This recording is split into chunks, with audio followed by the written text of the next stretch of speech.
भोला पजलबा चढ़लिए त कनिया सुनर मिललई हो। भोला बाबा पजलबा चढ़लिए त मेहरी सुनर मिललई हो।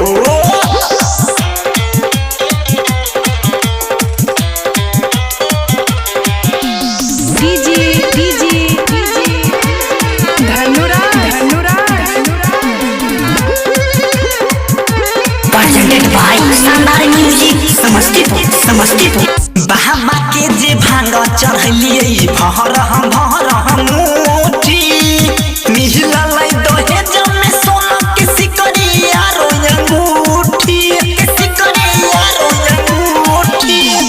बाबा के जे भांग चढ़लिए भर मुठी मिललै दहेज में सोना के सिकरिया रो अंगूठी। चढ़ैले हमारा गाड़ी फॉर्च्यूनर मिललई हो।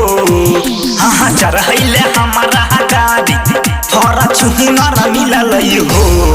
बाबा भोला पजलबा चढ़लिए त कनिया सुनर मिललई हो।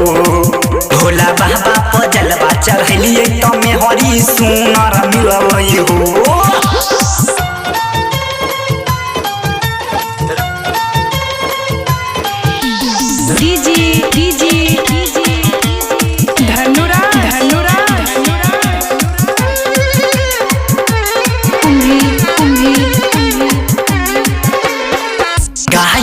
राजेश के मनसा कैलू हो बाबा पूरा गुना जे बबलू के सपना छिकै बाबा अधूरा छिकै बाबा अधूरा।